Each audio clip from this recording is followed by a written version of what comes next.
let's talk about those things. The things that this film does that every other comic book movie is guilty of, and why are people so mad at this one? First of all, Batman killing people.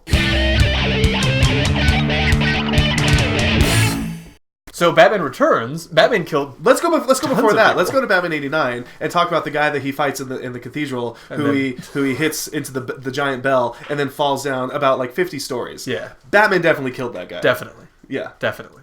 And then Batman Returns. Well, Batman Returns, the way he kills people is like. I mean, Batman. He's always throwing in Batman '89. He's just throwing people off roofs constantly. Well, he kills the Joker technically in that movie. He does kill the Joker. He doesn't like make any like thing about it. Like he's like I'm gonna kill you. Yeah. Kind of. Yeah. So yeah. Well, Batman Returns. Everyone's favorite Batman.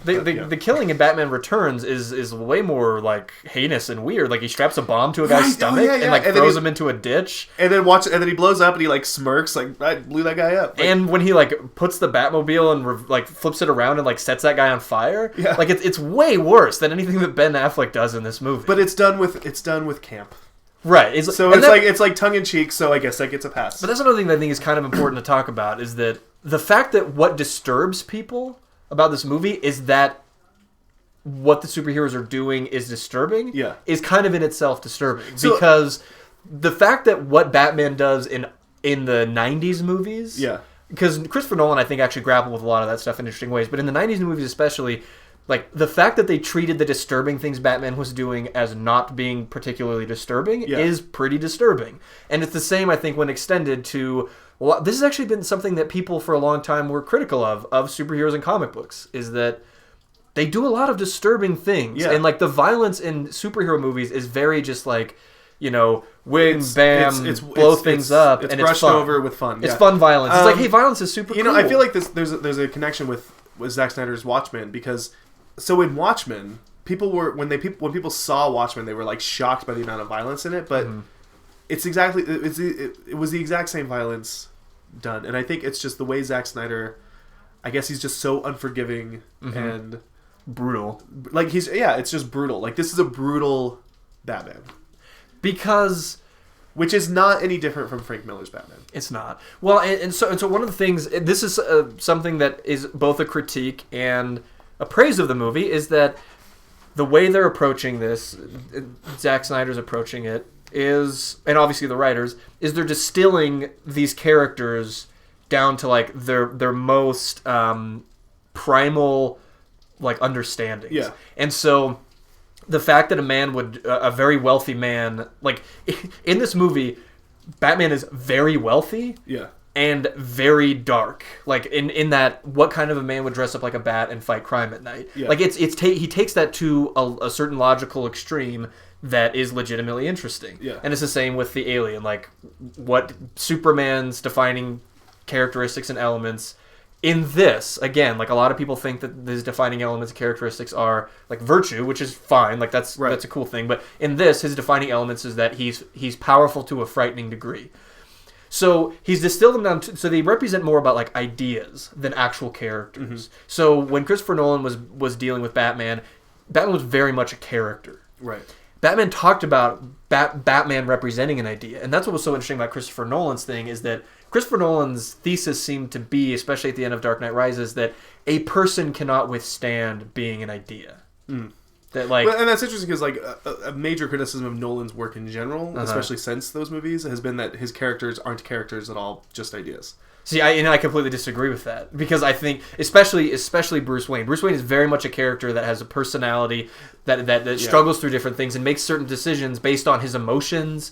He was very emotional. Batman. I feel like I think Bruce Wayne is that one character in a Christopher Nolan movie who's actually that maybe the Joker. Well, but the Joker was supposed. No, the Joker's definitely an idea. Yeah, but he's supposed to be an idea. Yeah. But Alfred is a character. Lucius Fox, these are people that kind of have personalities, and even Catwoman is much more of a character than an idea. Yeah. And so in these movies, they are dealing, I think, in each character represents some sort of idea.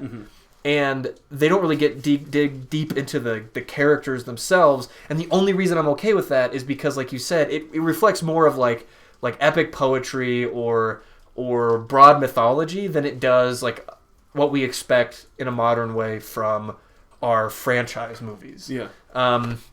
So I don't know. That's like one of the reasons why I'm not bothered by the things that I also think are flaws, because Right.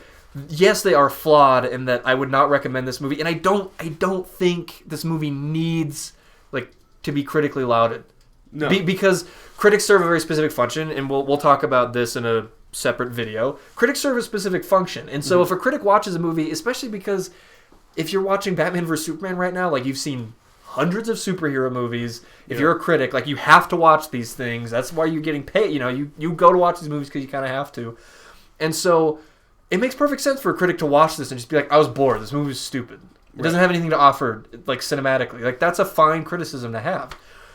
But the fact that people are so surprised that fans have a different approach and attitude towards a franchise movie than critics do is like just utterly surprising to me. You know, that like, well, of course fans of these characters have a different approach, because another thing about this movie, which is a criticism, is that it's very disjointed, doesn't all flow together very well, and it's a lot of ideas kind of splattered on the page, basically. Yeah. But one of the reasons that as a DC or whatever fan of these characters, the reason you can be forgiving of those things is because you're probably very, very familiar with the characters. So when you see them do like weird, subtle things, you're like, oh, I get that. But you can't expect everybody to just care about that kind of stuff, you know? So, I don't know. Yeah. Where do we go from there? Well, what are some of the other things that people seem to not like? What else? Yeah. Good. What did I cover? So Batman killing people. Batman kills people. The tone. So yeah, I was hearing a thing where people didn't like the fact that it was a male power fantasy. Which again, I don't know how you could say that about this movie and not also say that about any Iron Man movie, right? Or any or Captain America, any like Spider-Man movie. I mean, yeah, I just don't get that. Like I feel like that's essentially what comic books are. I'm not saying that it's a great thing to be. I'm not saying that that's like a legitimate criticism. My problem is I don't understand how that criticism extends to this film and that's it. Well, especially because, and this is true, this might not have been Snyder's intention. But this movie in a lot of ways actually works as a pretty good critique of masculinity. Yeah. The masculine elements in this movie end up causing a lot of harm. Right. And so in some ways you could say that this is a good statement on toxic masculinity. Sure. And so maybe that wasn't the intention. Like it's true that maybe like Zack Snyder was just sitting there like, oh, this is awesome. Things are punching each other. But I do think that especially coming from the way he set things up in Man of Steel, he seems to be implying that like there's dangerous elements to the masculinity that these characters, especially Bruce Wayne. Yeah. Like Bruce Wayne is like a masculine caricature in this movie, and in a lot of ways he's the one that at the end you're supposed to be like, he was wrong. He says like, I was wrong. Right. And so I don't know why. I agree that and again, it's kind of like with the women's stuff. That's not to say that it did it particularly well, or that like comic movies don't need to really start working harder to do these things better. Yeah. But I agree. I don't know why this one is. Yeah, so I guess it just comes down to, I don't know what people were expecting when they went into this film. Kind of like the criticisms of The Force Awakens, when people said, it didn't change the industry. Star Wars changed the industry. The Force Awakens didn't, so, Like, it's kind of like that. It's like, I guess, I don't think anybody actually expected this film to be the pinnacle of all superhero films. They're just acting like that's what they were expecting, and that they're super disappointed by it. But, I mean, when I walked out of it, I was satisfied because I saw Batman and Superman fight. And that was the point of the movie. And it felt so close to watching Godzilla versus King Kong when I was a kid. And I loved that movie. And it's stupid. And it's stupid because, I was telling you, King Kong is not the same size as Godzilla. So they had to come up with a reason or a way for them to fight.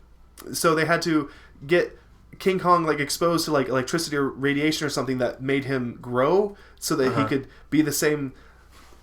Like that's essentially the kryptonite spear in this movie. Like it's the same thing. It's the same plot mechanic. And this film felt like that. And it's not like high art. It's not great cinema. But that's exactly what it was. And I just feel like you can't fault the movie for doing exactly what it promised to do, which it did. Like, it got me excited for a Wonder Woman movie. It got me excited for Khal Drogo as Aquaman with just that hint of it. It got me excited for the Flash because I didn't even know that there was going to be a Flash thing, but then he was there. I think the Flash thing is one of the most interesting parts. Which that actually goes back to my epic Greek poetry thesis, which is that, you know, there's all these visions and dreams, and those are all like, there's this sort of magic realism to the film, and that is so familiar. Like, that reads so much like Greek poetry, because it's just ridiculous and campy, but in a kind of serious way. So I didn't have any issues with that. But I went off on a tangent. But where was I going? One point that I want to bring up on what you just said is that, so in world building, these whole franchise things, because I'm going to be 100% honest, I'm actually not even a fan in general of translating the franchise mentality of comic books into movies, because I don't think it makes very good movies. Yeah, well, we should get to... But that's an issue for another thing. But the way that they handle it in this movie is very interesting, because from the get-go, in this first movie, because people say Man of Steel is technically one that launched it, you can tell that Man of Steel was not actually intended as a franchise launching, like, whatever. Yeah. So this is the one that's launching the DC universe. From the get-go, they build in this whole movie to this idea that, like, something is happening, something big is changing. That's going to be the driving force behind all of these other movies. And Justice League 1, from what I understand, is going to be Batman literally, like, Snyder said it's basically going to be Magnificent 7, and Batman is going to be the one who has to go around and talk everybody into to doing it.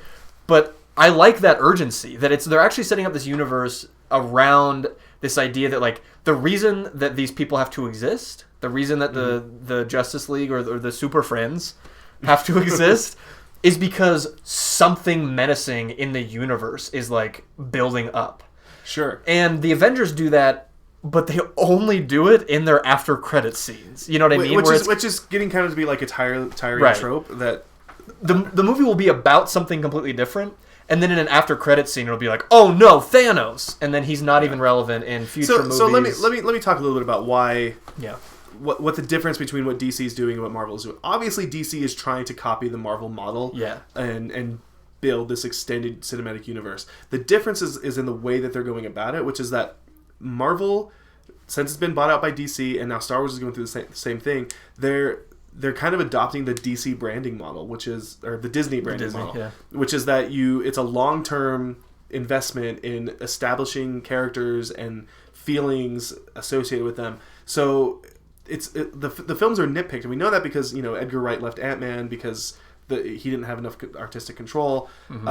Whereas we're not hearing anything about that from the Zack Snyder films. Like, it seems like he has complete control over it. I heard something that might be not true, but it seems like he has a unilateral vision, and DC is not editorializing these films to be consistent with their ideas of what their characters are, because they don't really need to, because they're going to make a ton of money on this no matter what. Yeah. Like, there's no reason for them to invest in the huge cinematic universe the way that Marvel is, because it's necessary for Marvel's branding.